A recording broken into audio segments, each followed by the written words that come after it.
നിങ്ങളുടെ മൈനർ ആയിട്ടുള്ള കുട്ടി ഒരു 5 ലക്ഷം രൂപ സമ്പാദിച്ചാൽ അതിന്റെ റിട്ടേൺ ഫയൽ ചെയ്യേണ്ടതും ടാക്സ് അടയ്ക്കേണ്ടതും ആരുടെ പേരിലാണ്? ഹായ്, ഞാൻ മെൽവിൻ ജോസഫ്, ചാർട്ടേഡ് അക്കൗണ്ടന്റ്. നമുക്കിതൊരു എക്സാമ്പിളിലൂടെ മനസ്സിലാക്കാം. 14 വയസ്സുള്ള അർജുന്റെ പേരിൽ അവന്റെ അച്ഛനും അമ്മയും കൂടി ഒരു FD ക്രിയേറ്റ് ചെയ്തിട്ടു. അതിൽ നിന്ന് അർജുന് ഒരു 5 ലക്ഷം രൂപ ഇൻട്രസ്റ്റ് ഇൻകം കിട്ടി. ഈ ഇൻട്രസ്റ്റ് ഇൻകം മുഴുവൻ വന്നത് അർജുന്റെ പേരിലുള്ള അക്കൗണ്ടിലേക്ക് തന്നെയാണ്. അപ്പോൾ ടാക്സ് ആരാണ് അടയ്ക്കേണ്ടത്? പലരും പറയും പണം കുട്ടിയുടെ അക്കൗണ്ടിലേക്കല്ലേ വന്നത്, അതുകൊണ്ട് തന്നെ ഇൻകം ടാക്സ് റിട്ടേൺ കുട്ടി തന്നെയല്ലേ ഫയൽ ചെയ്യേണ്ടത്. പക്ഷെ ഇൻകം ടാക്സ് ആക്ട് പറയുന്നത് അങ്ങനെയല്ല. ഇൻകം ടാക്സ് ആക്ട് പ്രകാരം മൈനർ ചൈൽഡ് ഏൺ ചെയ്ത ഇൻകം അത് കുട്ടിയുടേതായിട്ട് ടാക്സ് ചെയ്യില്ല.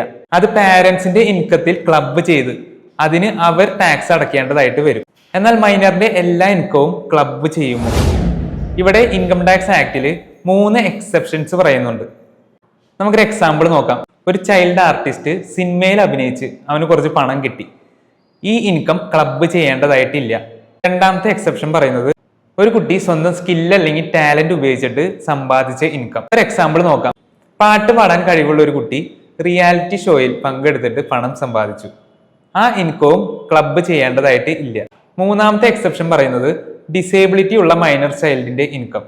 ആ ഇൻകം പാരന്റ്സിന്റെ ഇൻകത്തിലേക്ക് ക്ലബ് ചെയ്യേണ്ടതായിട്ടില്ല. ഈ 3 കേസുകളിൽ മാത്രമാണ് മൈനർ ചൈൽഡ് ഏൺ ചെയ്ത ഇൻകം ക്ലബ് ചെയ്യാണ്ട് ഇരിക്കാനായിട്ട് സാധിക്കുകയുള്ളൂ. വീഡിയോ ഇഷ്ടപ്പെട്ടെങ്കിൽ തീർച്ചയായും ലൈക്ക് ചെയ്യൂ. ഇതുപോലെയുള്ള കണ്ടന്റ്സിനായി ഫോളോ ചെയ്യൂ.